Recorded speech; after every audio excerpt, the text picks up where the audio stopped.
Hey, Marks. This week we're cracking open the coffin of the Monster Squad. This is the ultimate 80s mashup, where Dracula, Wolfman, and the whole gruesome crew take on a group of foul-mouthed kids. So, grab your garlic, sharpen those steaks, and join us as we dive into 1987's The Monster Squad. I'm Randy. With me, as always, is Uncle Dew. Hey there. And I know both of us. I'm really excited to actually be bringing this one today because super excited. This is a movie that I've watched for literally as long as I can remember. Yeah. I don't remember a time in my life where the Monster Squad wasn't a part of it. And when we talked about movies that we wanted to bring for the spooky October season, it was like, this has got to be my pick. Yeah. Because we haven't talked about it before in length. Especially officially on a podcast, so I'm like, we have to talk Monster Squad.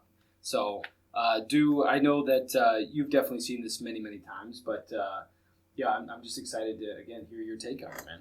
Yeah, so, first time I ever saw this was because of you.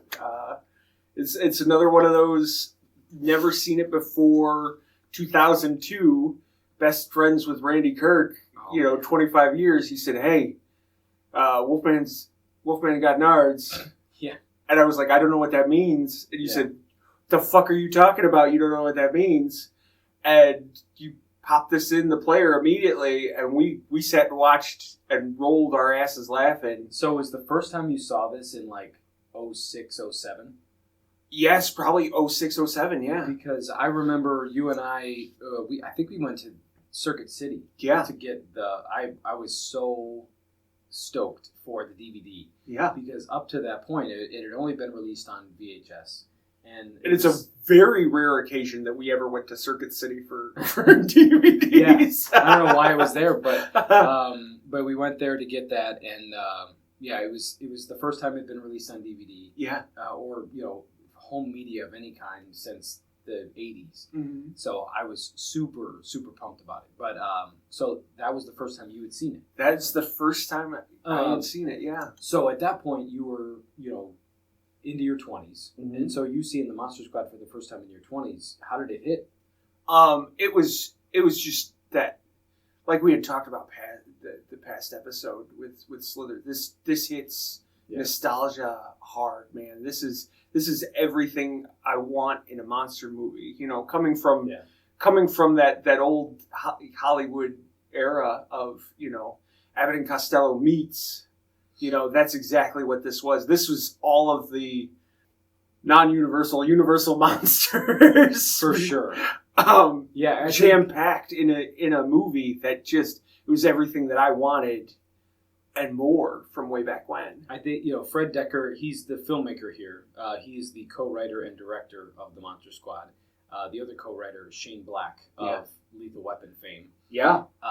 But Fred Dekker, he basically said to Shane Black when he wanted to make this movie, he said, let's make the Little Rascals meet the Universal Monsters. Yeah. Which, I mean, on paper, that sounds like a fun time. Yeah. And I'm glad that it was. Hold on now. I'm sorry. I'm moving on. Oh, let's Crack. do it a little bit earlier this time. Yeah, we might as well just crack. What are you drinking? Same as you here, we got the Infinite Blood of the Unicorn by Pipeworks Brewing. How apropos, Blood of the Unicorn. Oh, man. Yes, So this is the first time I'm trying it. This is old hat for you. You like the Pipeworks. Pipeworks is so good, man. Yeah, Ooh, wonderful smells Chicago fantastic. brewery. And they've got a few of my favorite beers.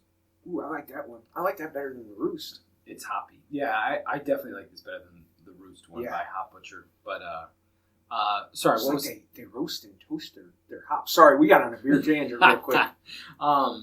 But yeah, I love the Little Rascals meets the Universal Monsters. Absolutely. Aspect of it, because you're gonna have fun. It's gonna be a little bit spooky, and the way that it opens, man, because it's not. I'm kind of glad that they didn't go full Universal Monsters because they got to have a little bit more creative freedom. Sure. And the opening titles, score, all that, straight up like out of like the classic horror or a classic Hammer movie. Yeah. And because it feels like very Peter Cushing or Christopher Lee-esque. Yeah. It doesn't really feel like Bela Lugosi or Boris Karloff.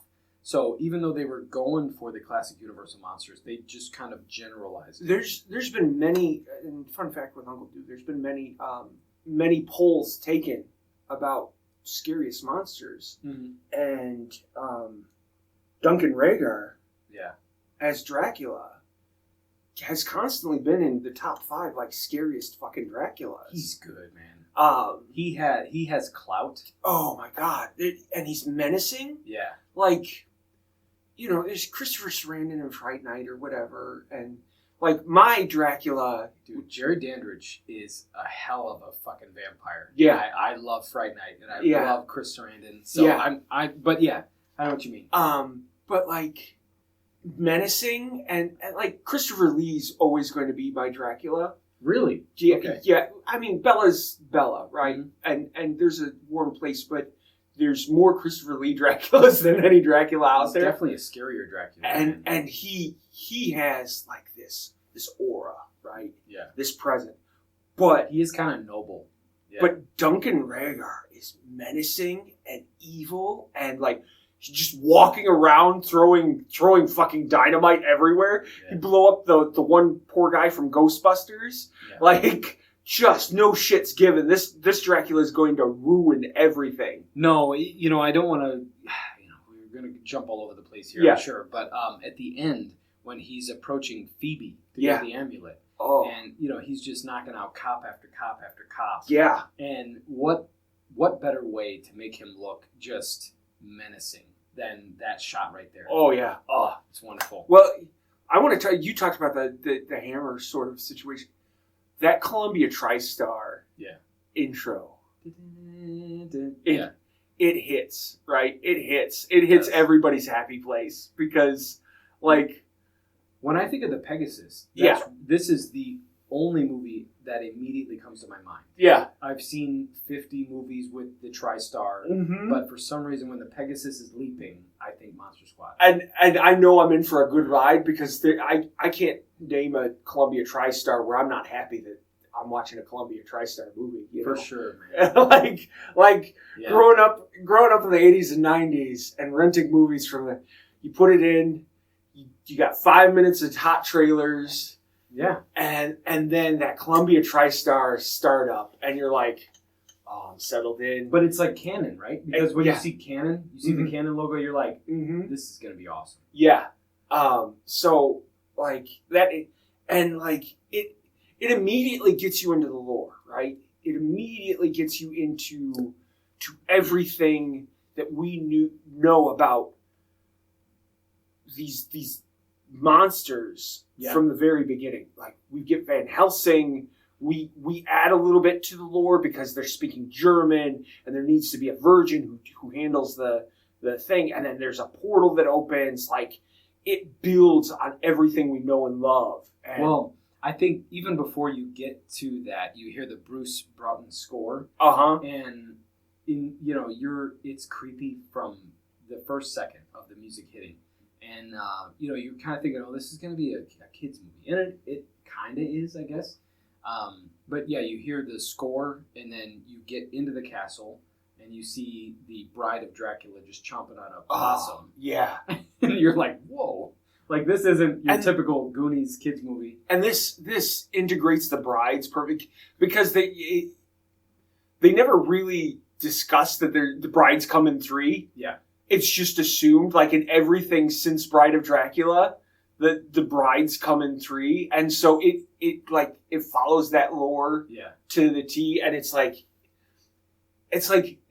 apple pie or pumpkin pie on Thanksgiving. Yeah. It's just there's something about it that just screams Halloween and screams familiarity, and like you sit down and you're like, this is warmth and comfort, and I'm ready. Yeah. So You're right, though, because, you think about it like a mad scientist, you immediately think of an Igor. yeah, And you're right, like with Dracula and his brides, there's 3 of them. Mhm. That's just what you think. And mad scientist, you have to have a hunchback Yeah. assistant. So it just goes together. So you're totally right, man. But I like it because, dude, I was watching this way too young. yeah, I probably, like I said, I don't remember a time in my life where I wasn't watching the Monster Squad, because I probably started watching it whenever the hell it dropped on cable. Well, this is Goonies for horror people. And I have said for 30 years now that I will pick Monster Squad over the Goonies. Yeah. Any day of the week. I can see why. I don't think a lot of people would agree with it. But it's because this wasn't as readily available for some. Sure. You know, the Goonies was a huge hit. Well, and it's on TBS every fucking weekend now. You know? Unfortunately, Monster Squad isn't, and it should be. And the Goonies is a blast, and I love it. I'll never turn it off. But I will pick Monster Squad over it any day. Well, and to speak to it, and we're going to speak on it a little bit more. Unfortunately, it doesn't have the cast to back it up like, say, the Goonies did or anything. Like, when I look at this cast, this is like a who's of, like, 80s and 90s, like sitcom mystery of the week bit players that have been in it. Like, even though they weren't, like, A-list kids, like, I think in the Goonies played it right, too. Because they were like everyman kids, right? Because Sean Astin with the asthma and Mouth being the smart ass, you got Chunk, and with this crew in the Monster Squad, you know, you've got Sean, who's just your everyday unassuming 12-year-old, and then you've got Horace, who, dude, that was me. Yeah, I'm this outcast chubby kid, you know, that like R.I.P. Horace died in 1997. R.I.P. man, I'll talk about that in a minute too, but like. Dude, that was me. Yeah, you know, I'm this overweight outcast, and it's like, God damn it, I'm Horace. So I get it. And then no, you're Sean because you're wearing Sean's shirt right now. This is a shout out to our previous guest, my sister Gina, and she got me this Stephen King Rules T-shirt. I don't know, 15 years ago, whatever it was. So Gene, thank you very much. Oh, it's so good. It's so fucking good. You know you're in for a good ride when they're like. Just like we talked about in Slither, it nods and winks and like prods you and going, this is horror. This is when Golden Age of horror happened. Come along for this ride because it's going to be a fucking blast. Yeah, and it is too. I mean, like literally, you get all the flashback stuff from 100 years ago. Yeah, and then when it hits present day, and you've got Sean in the office, in the principal's office, I guess. Yeah. And they're getting reprimanded for not paying attention in science class. And it's immediately relatable because that was us. Any kid who's ever cared about the arts, when you're in school, your mind is elsewhere. Yeah. You're in the clouds and you're thinking about what you want to write or what you want to watch or what you want to read. And, you're not thinking about class. And so you're drawing these monsters and whatever. So it's immediately relatable. And I think the kids are great. Yeah. They may not be, like you said, they're not the Sean Astins or the Corey Feldmans of the world. But, man, I think they held their own. And I think I kind of pissed you off the first watch because when Rudy came on the screen, I was like, oh, fuck, I know that kid. That's Randy Ryan from Kids Incorporated. And you were like, what the fuck are you talking about? Kids Incorporated. Yeah. So I knew immediately, well, besides, Fred Savage's brother from the Wonder Years, I was like, that's Ryan from Kids Incorporated. And you were like, son of a bitch. Just tying this all in together because, where you got Fred Savage's brother from the Wonder Years, Rudy, and then Horace, when Fred Savage's brother, he stomps on the Snickers bar, from Horace, and going to say a bad word here. Fat kid. I don't like the F word. Yeah. I never have, but he's fat kid. And when he stomps on the Snickers bar, and then Rudy makes him eat it. Yeah. I mean, dude, what vindication! Oh, because immediately you're like, yep. I wish I had a Rudy. It reminds me of My Bodyguard from way back when. Oh yeah. But only fat kid this time. And so it's not just for Horace, but because you feel it for Horace. Where you're like, hell yeah. Like, he's just an outcast, overweight horror fan. Just like I was. Yeah. And like, all right, some bully's being a prick to him, and he gets his own. Yeah. But it's like for Rudy, too, because Rudy that's like a save the cat moment, right? And you're really, like, rooting for Rudy now. You're like, this guy. Rudy's one of us. Right. Yeah, I love that so much, man. And what a way to introduce the character. Right. Damn it. Rides up on a bicycle, not a motorcycle, a bicycle. Yeah, we don't get Kelly Leak from Bad News Bears. We get bicycle because it's a little bit more. It's a little bit more annoying, and he's not the big Goonie either, like Brolin. Right. He's about our size at that age. Yeah. He's cool as shit with his glasses, and he's on his bike. There's nothing more, but he's just a badass. Yeah, and for some reason, I guess it was kind of cool for those characters to smoke. Yeah. You're like in 1987, if you were 15 years old, if you smoked, I guess it was cool. But, to me, that never appealed, but still. Anyway, so when you first watched it, obviously you just said like the nostalgia hit. Oh yeah. But like outside of the nostalgia, how did you feel about the movie? Did you think that like it held the test of time? I thought it was. It has its bits, right? It's very schlocky. Mm-hmm. And as we've talked before, I love schlock. Yeah. When you showed this to me, I went, I know why Randy Kirk loves this movie. I love this movie as well. Yeah. And watching it, like, I don't watch it every season like you do. Yeah. Dude, I probably watch it 2 times, 3 times a year. Yeah. So, yeah.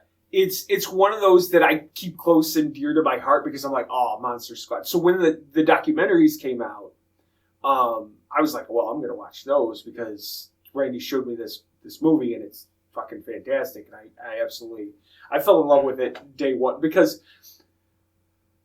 there's little bits and pieces from it that it just endears you. It does, man. And, Lionsgate, they did that documentary in 2007 or whatever for the DVD release. And then in 2018, whatever, they did Wolfman's Got Nards. Yeah. And so I actually, for this podcast, I went back and I rewatched both of those. A lot of regurgitated information in the Wolfman's Got Nards. But yeah, I was definitely eager to go back and rewatch those. But if you had watched this when you were 5, 6 years old, it clearly would have different meaning to you nowadays. It would have stuck. Why didn't you see it at that age? I think because it wasn't readily available. Because it wasn't like... Yeah. Were you a video store kid? I was, but it was always whatever was the newest that week. It wasn't... Oh, you didn't go to the back catalog stuff? No, it wasn't back catalog, I lived in the back catalog. I know. I didn't give a shit about new releases. It was mainly new releases because, we had to figure out what our folks wanted. And so you and Ty never got to pick for yourselves? And rare occasions we got to pick what we wanted. The listeners can probably pick up on this. When I say Ty, I do mean your brother. Tyler is my brother. Yes, he's my younger brother. He is your sister's age. They actually grew up together as well. Well, they went to school together as well, which is just want to give a peek behind the curtain there. Yeah, about that. But, really funny. But yeah, it was. So when you guys would go to the video store to rent a movie, you guys would rent it to sit down as a family. Usually, yeah. See, we were opposite. Yeah. My mom and dad, they were young parents, mm-hmm. and so like on the weekends, they would have a few cocktails and hang with their friends, play cards, play dice, whatever. And my sister and I would take that opportunity to rent the coolest movies we could find. Oh yeah. And just spend our weekend watching old classic Friday, movies. Saturday nights, Mom would go and work or whatever. Yeah. And Dad was like, okay, we're gonna watch this movie. Okay, we're gonna watch that movie. And so we just sit and watch movies with Dad and. Maybe it was 3-4 movies depending on the weekend, Yeah. And sometimes it was pay-per-view, It all depended, and so it was very, very controlled.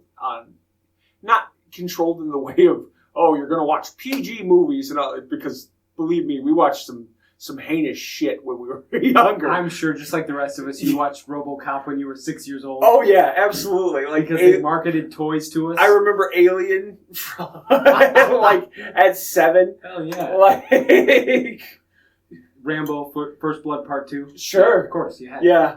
Yeah. Mm-hmm.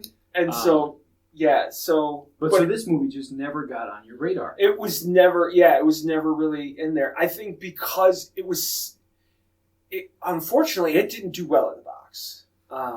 No. And because I think the estimates are somewhere between a $12 and $14 million budget. Yeah. And they took in $3.8 million.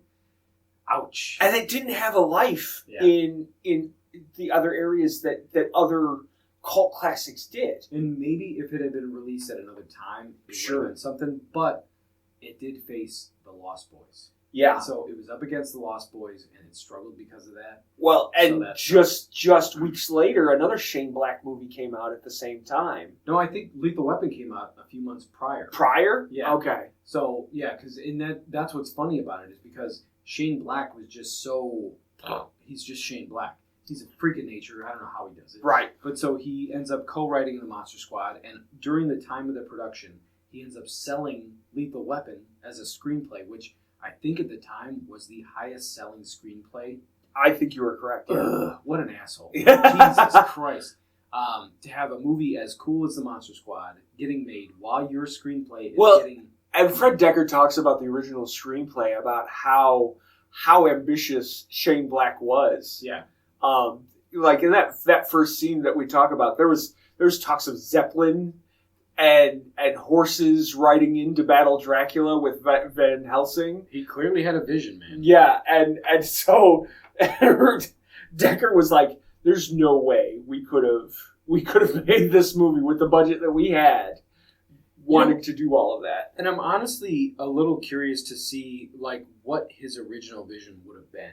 Oh, I'd sit and read this screenplay. Like if they had Shane Black at a horror convention, yeah, and he was selling like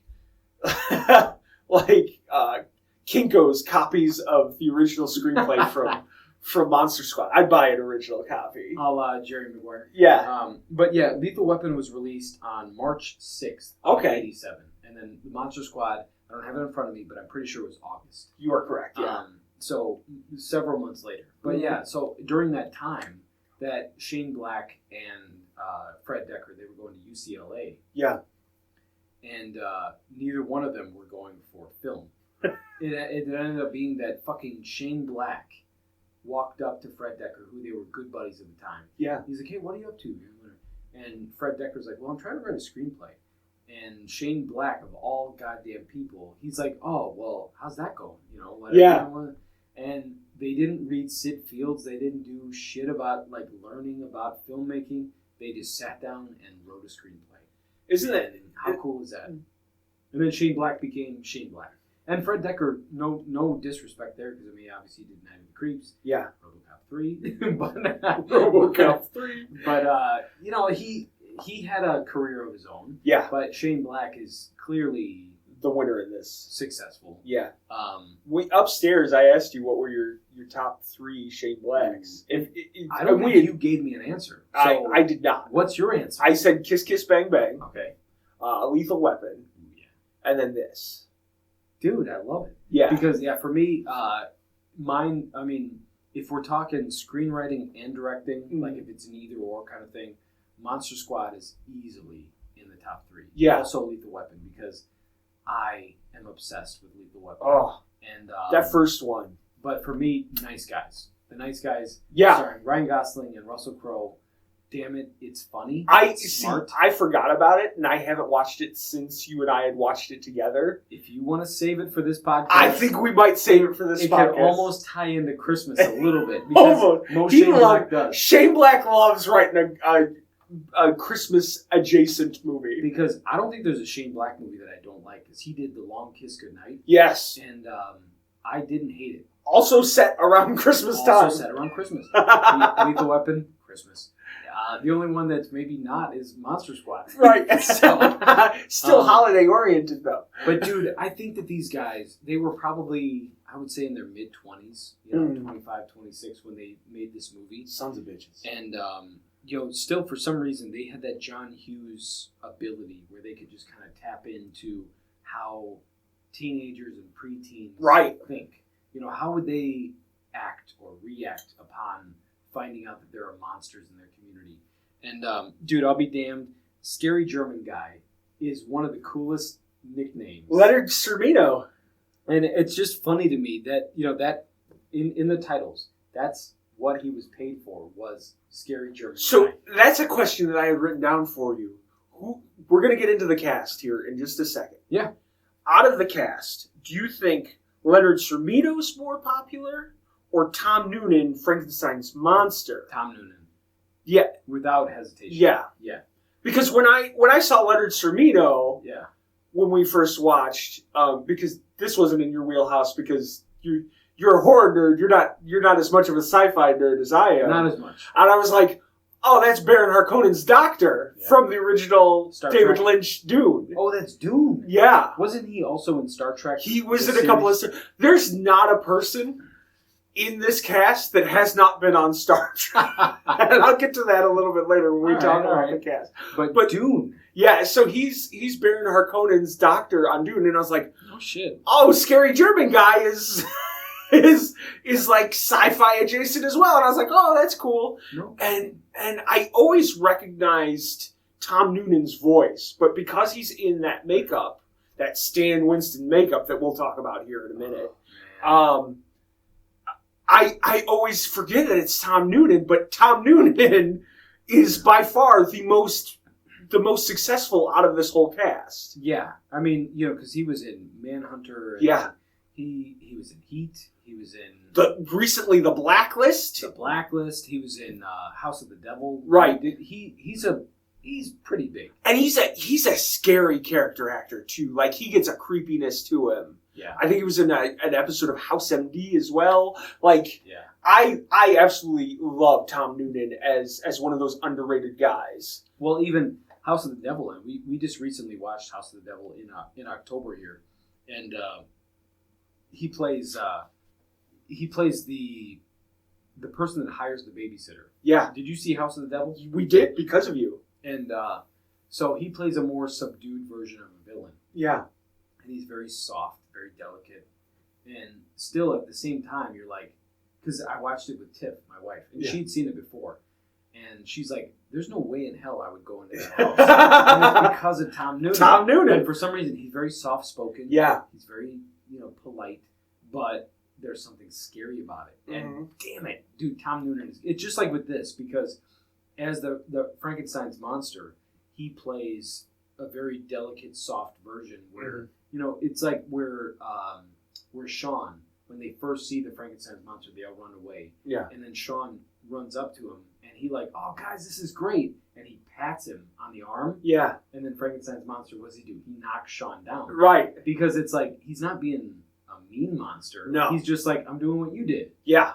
And Tom Noonan is perfect at that. Like, yeah, he's great. Yeah, like, they give depth to Frankenstein's monster that we only saw a little bit of in the original. Yeah, well, so they played, obviously they've got, 50 plus years of history to play off of. Yeah. Because you get to see, it's not only Frankenstein, you get Bride of Frankenstein, Son of Frankenstein, House of Frankenstein. Right. Frankenstein meets the Wolfman. You got all these sequels in play where you get to see the arc, the story arc, the progression of Frankenstein's monster. And so you see that he is the misunderstood creature. And I love it. Go ahead. Fun fact with Uncle Doo. The most successful actor, if given a chance, because they cut him out, Liam Neeson was supposed to film a scene. Dude! And so Liam Neeson would have been the most successful actor out of the acting cast. So not only that, because he was paid for a bit part that was never shot, right? But also he auditioned to play Dracula. I don't know if you knew that. I don't think I could have Liam Neeson as Dracula. No. I will find you and I will kill you. I will suck your blood. I will find you and I will suck your blood. No, but I don't know. I don't know how it would have worked, because at the time, Liam Neeson was damn near nobody. Right. Because this is pre-Darkman, 2 years pre-Darkman, right? Pre-Darkman, and I think Next of Kin with Patrick Swayze was 89. That's when I thought Darkman was. Or is Darkman 90? 90. Okay. Darkman's 90. I think Next of Kin is 89. So he was coming up. And so can you imagine Liam Neeson playing Count Dracula? Mr. Alucard. Right. Yeah. I can't see it. But I guess they did pay him for a bit part that was never shot. I would love to know what shot that is, because I don't know. Yeah. Next person I want to talk about is John Grease. Yeah. Everybody knows him as Uncle Rico. Yeah.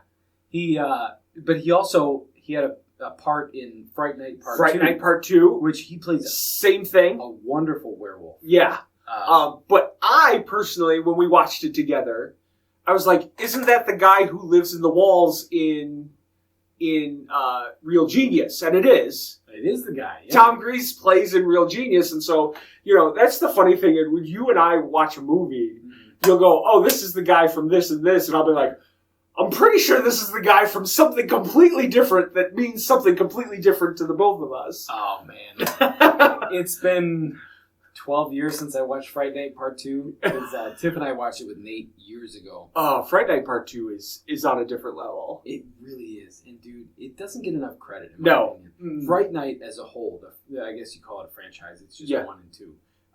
Well, and the remake. And the remake. But it doesn't get enough love. No. Because damn it, I think Fright Night is such a smart... It's in the vein of Monster Squad. Right. It's kind of the same thing, where it's cheeky. It's kind of like tipping the hat to the 60s. The reason I jumped onto it is because of, what's his name? The guy who plays the movie monster, the actor who shows the creature features. In which one? In Fright Night, the original. Oh, yeah, Roddy McDowall. Roddy McDowall. Yeah. Because I'm a Planet of the Apes guy, he was Caesar. Yeah. And so, I was like... Vincent. Yeah, and so I was like, oh, Roddy McDowall's in it. I'm going to absolutely fucking love this because I love Roddy McDowall in the Planet of the Apes movies. Yeah. And that's how I got into Fright Night. Which, again, his name, Peter Vincent, it's a wonderful tip of the hat to Peter Cushing and Vincent Price. Yeah. I mean, come on. Yeah. And we love those schlock, like,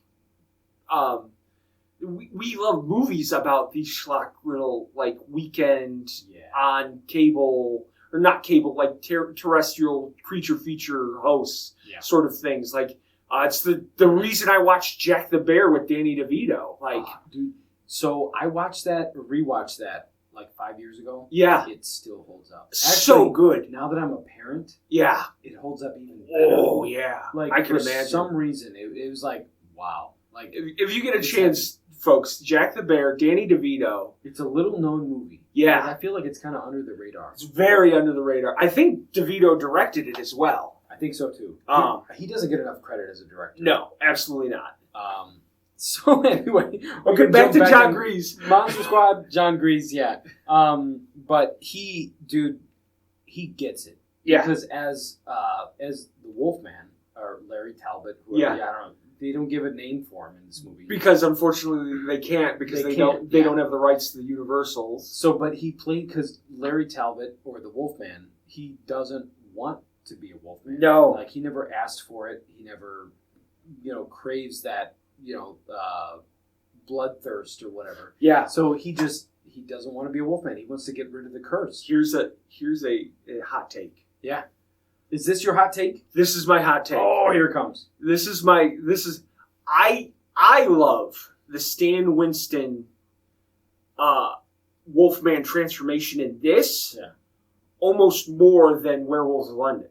Really? Yeah. Werewolves of London's great. Okay. But there's something about this Wolfman in Monster Squad that is like chef's kiss. Are you talking about phone booth transformation? Phone booth transformation. I mean, dude, it is outstanding. Yeah. I will admit that. But, when you've got American Werewolf in London, which is the unbelievable Rick Baker. Sure. And then you've got The Howling, same year, 1981, which is the wonderful Greg Nicotero. Yeah. Like you can't... I don't know, man. I love this one because it's not quite the transformation from the original. No. But it's not quite the full blown from London. No. It's its own thing, and this Wolfman is its own thing as well. And I think that's the beautiful part of it. You get two transformations really, and Tiff, my wife, when we were watching it this week, so she had never really sat down front to back to ever watch this movie. And so she got to see... I watched it with my wife, too. She had never seen it. See? Yeah. When you see it for the first time, it's funny watching it with somebody who's seeing it for the first time. Yeah. And when the Wolfman transforms for the first time, it's in the ambulance. Yeah. And, you see the pan down from the head to the feet. Mm-hmm. And so Tiff's like, that's really smart. Yeah. Because it's under a sheet. Yeah. And you can't see much. You can see the hand. Which is, yeah. You can see the toes through the shoe. Yeah. And that's a really smart transformation. Right. Because you can do a lot with very little. And then the phone booth one is really the reveal. Sure. And dude, you're right though. Because like you get the corner of the phone booth where it goes from glass to the metal. Yeah. And then you go back to the glass and he's already got hair. Yeah. And all that shit. It's a simple cut and it makes perfect sense. Yeah. But then you start to see his nose wiggle and his cheeks kind of pulse. Mm-hmm. And man, it's a beautiful transformation. And it's funny because like it's such a low, well, I guess not low budget. It was $12 to $14 million. Yeah. But when you think about it, it's not like a American Werewolf in London or The Howling or Thriller or anything like this. But it's really well done. Yeah, and that's to the praise of Stan Winston himself, dude. And alternately, I love the Gilman. He's my favorite. Theodore P. Gilman, as I like to call him. Not my favorite. Oh, I'm Gilman. As a character, he's not my favorite, but as the makeup. Yeah. Like, and that was a one-piece suit. Right. And so I guess the guys that... Far scarier to me than Black Lagoon. Dude. Because he looks like a piranha, right? He looks like a blood-sucking, like, monster from the depths. Well, the gills pulse. Yeah. And the eyes are living. And that's Tom Woodruff Jr. in that outfit, right? Yeah. And, they made the Stan Winston's team, they made the one-piece suit, and I guess it was fresh out of the cast. Yeah. And so they were like, all right, we got the suit ready to go, and then immediately, Fred Decker and team, they're like, all right, we're going to put him in the water. And they're like, what? Because we just made this beautiful fucking suit. Right. We spent all this time and money and whatever. And you're not supposed to put it in water. Right. And they're like, all right, you put it in the water. And it looked amazing. We're just going to keep on going with the monsters anyways, because we already started with Theodore. That's what it's about, right? It's October, it's Halloween. Theodore P. Gilman. Oh, Gilman. Oh, jeez. Oh, God. Oh, this water's so cold. Oh, it's so cold in the swamp. Shivering my schmecker. Right off. The Mummy has always mystified me as a monster. Dude. Because... this is a great mummy. It's a fantastic mummy, but it's always one of those things, why are you scared of the mummy? You can just unwrap him and he turns to dust. And what do they do in this movie? Yeah. They unwrap him and he turns to dust. Something as a kid when I was watching the original Karloff mummy going, why don't they just unwrap the fucker? Yeah. Right? And they do it in this, and it's perfect. It's chef's kiss. Like what a badass move from Rudy. He's like, Wakum. It is. and like he unravels and he turns to dust, and you're like, that's how you kill a mummy. Besides lighting him on fire, right? That is how you kill a mummy. I think what made the mummy scary in the 30s was, he was this otherworldly thing, that this Egyptian curse. Well, that's just we're scared of this curse. Like the people who unearthed Tut and all of that at that same time frame, they eventually died because there was supposedly this curse behind it, and that's where the thing came from. But this mummy, there was none of that. Yeah. No, there's none of that. And even as a kid in Karloff going, oh yeah, this guy's really scary. But dude, even the scene with the dad, right? Your little Eugene goes into his parents' bedroom. Yeah, and he's like, hey, there's a mummy in my closet. Yeah, and the dad, just like any other dad, there's no monsters in here. Yeah, oh my god. And so he opens up the closet door. Ooh, there's a mummy in there. Yeah. But he's like, ooh, we're so scared. Yeah. And that is played brilliantly. Right. So, that's exactly what I would have done. Sure. As a dad. Also, I just want to, I don't want to get too far off here. Talking about what's a squad. And there's the quote about what's a squad. Yeah. And he says, it's like Miami Vice, I think. And I think that's such a 12-year-old thing to say. Right. Because especially in 84, Yeah, of course. And were you a Miami Vice kid? Oh, yeah. So I watched it, but I wouldn't say religiously. No. Mm-mm. But I was a Sonny and Crockett guy. Yeah. But dude, there's some great quotes in here as well. Yeah. So a couple of the quotes that we have. So scary German guys bitching. Dude, come on. This is a very quotable movie. Sure. So I think that it kind of gets deep and it kind of gets a little heavy for a minute because of scary German guy. Because number one, like Van Helsing's diary is written in German. Yeah. So they have to approach scary German guy because he speaks German.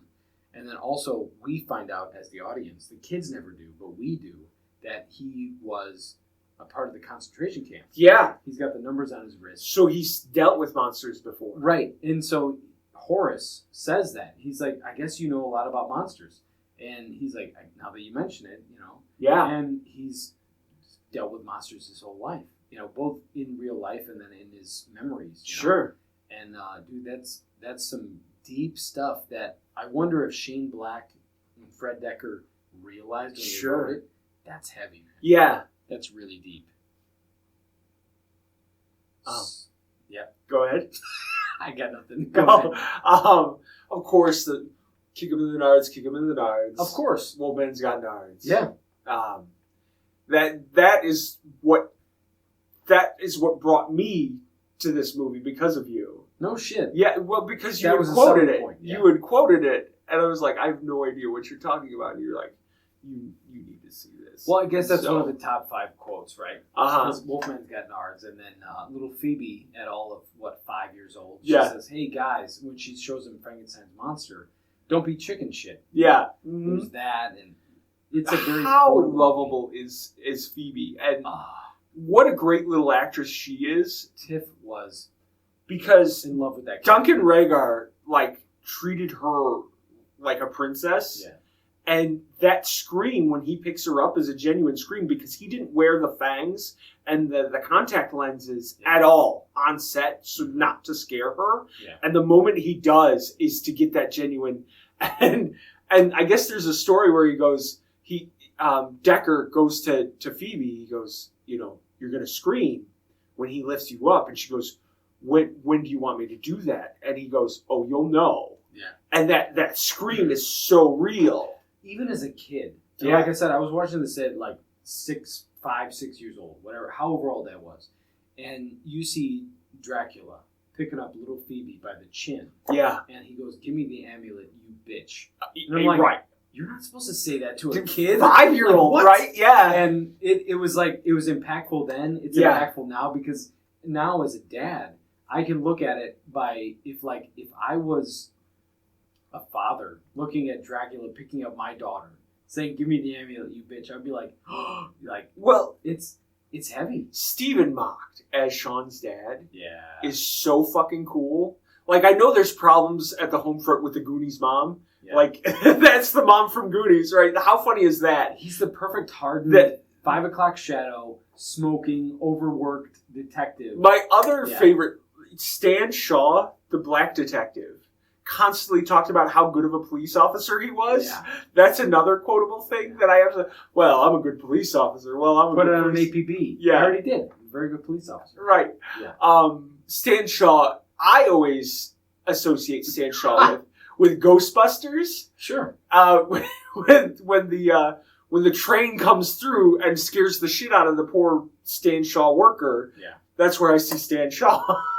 I get that, yeah. But Stan Shaw, Stephen Mocked, Duncan Rhaegar, all of these poor bit actors, like all of them I recognize from Star Trek because they all played aliens. But they brought their A game Right. to this They were movie. like, I'm in this, and unfortunately it's a cult classic, but it needs to be wider. It really does need to be, like, I want it on 31 Nights of Halloween, on fucking, on Freeform, or AMC. Even though it didn't get the full love that I think it deserves, like, since it's been on DVD Yeah. in the last, over 15 years now. It's not on any streaming service. No, and it doesn't get the full love. Right. You know, but I know that there is a market for it because there are some boutique, Blu-ray labels, some vinyl labels, some T-shirt labels that they understand the love. Well, for. it wouldn't have gotten 2 separate documentaries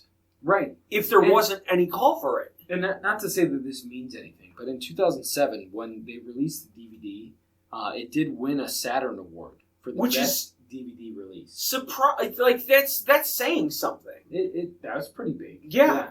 But I know that people are clamoring for it because this to me is such a word of mouth movie. Yes. Because it's not like hey, I saw this at the theater this weekend, or I saw it on HBO this weekend, or I saw it on DVD. It's all about me saying it to you, you telling Rachel, you telling your friends. Well, whatever. you know what was surprising to me?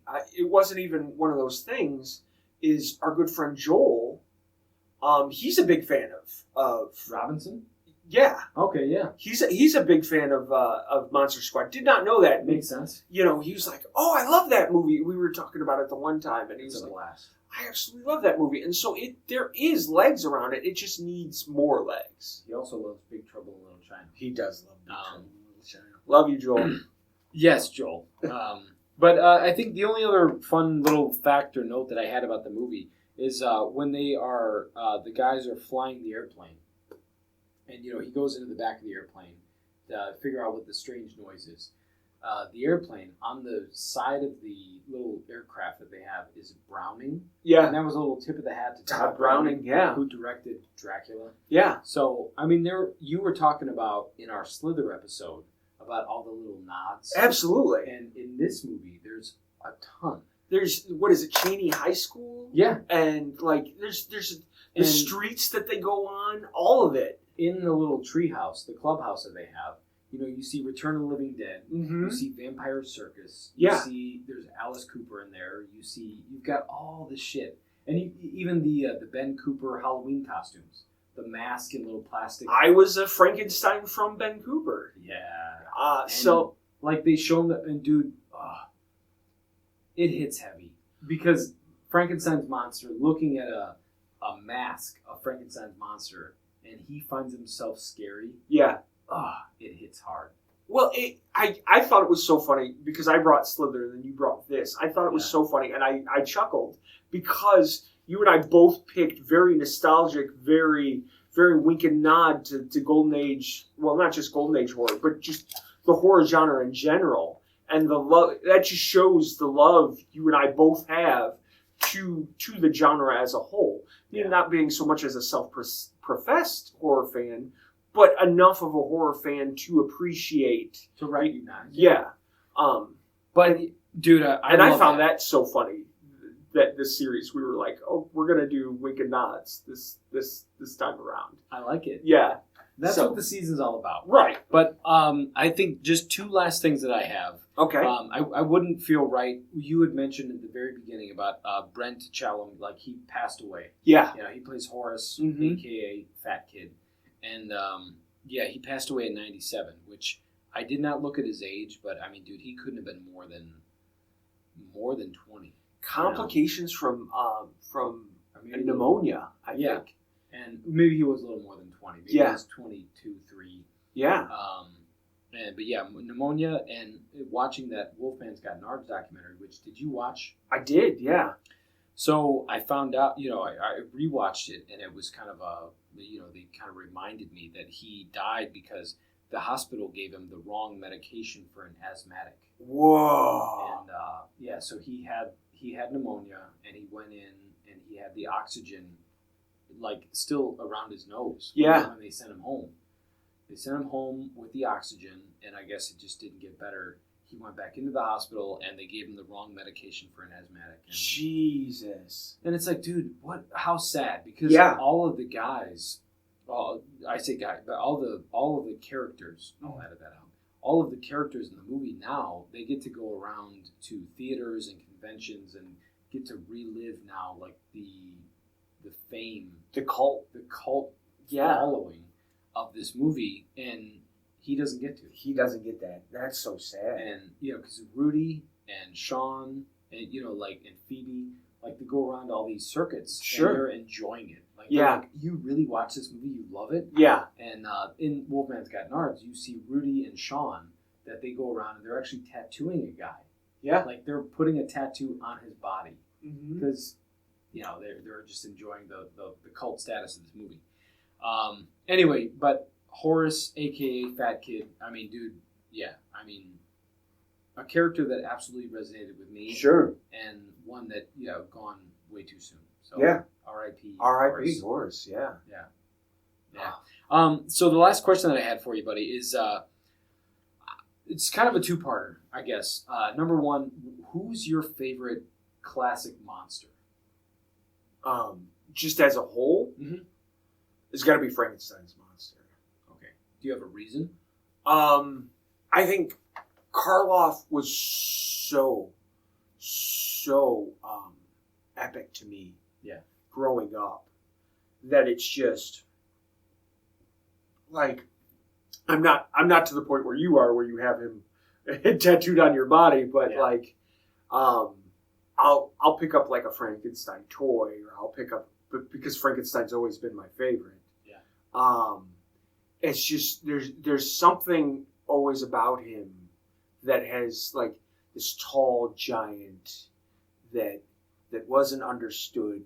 He's gentle. And like that didn't ask for what was put upon him, but has to deal with it anyways. Yeah. And they just something so sweet and so disarming about that. And the Shelley novel itself is written so well. It really is. For a book that came out in 1818. Right. Damn. It's wild to me. Yeah. It's still so impactful nowadays. Like, it will always be, like, for some reason, Karloff's monster will always be my monster. But Tom Noonan's pretty up there. I like that, though. Yeah. How about you? I mean, Frankenstein's monster has always kind of resonated, but I think that's because of Karloff. Yeah. If I had to say otherwise, I think that Larry Talbot, the Wolfman. Yeah. Man, Lon Chaney Jr. Yeah. He plays it to a T. Mm-hmm. And I kind of love it too, because he's the only one that played Larry Talbot. Yeah. And so he really got a chance to like refine the character, and you felt the anguish that he had. Yeah. So I love both of those. But if you had to pick one right now, I guess we'll limit it to just the big 8, I guess. And we'll say, I guess the 8 being, Dracula, Frankenstein, Mummy, Wolfman, Bride of Frankenstein, Creature, Invisible Man, and that's it. What would you want to watch right now? Right now? God, Bride was so good. Bride is good. Nobody talks when people talk about sequels that are almost as good, or if not better than the originals. Mm-hmm. Nobody talks about Bride of Frankenstein. See, when I've been asked, like, what's the greatest horror sequel of all time, I always say Psycho 2. Okay. Because I think it's accurate. Yeah. I think it is the best horror sequel of all time. But Bride is really up there. Yeah. Because it did continue on with the Frankenstein monster's character. Sure. In Frankenstein. Yeah. You've got, Colin Clive as Frankenstein. And he's great. Yeah. But it's not talked about enough. You're right. Yeah. No. And so I think I'd Bride of Frankenstein. Like, if we were to like, okay, let's sit down and watch a spooky movie, I'd be like, Bride of Frankenstein, let's do it. Hell yeah. Or Monster Squad. Or Monster Squad. Monster Squad. Dude, I love it. Hey, thank you for talking this through. I knew that this is one that I wanted to talk about. Hey, thank you for bringing this movie. How fun, like I said in the beginning, how funny is it that we both picked movies that just were love letters to the horror genre? Hell yeah. And so, thank you for bringing this. Where can everybody find us? Hey, you can find us pretty much anywhere on the socials or streaming. For streaming wise, find us on Apple Music or Apple Podcasts, Amazon Music, Spotify. You've got us on Google. And then the socials, you got us on Facebook, Instagram, Threads. So when this drops, I'm going to ask a question of the group. Who's your favorite out of the 5 in Monster Squad? So I want to know. Yeah, we need a little bit more engagement. So if you want to be a part of us, go ahead and drop us a line. We're more than up for it.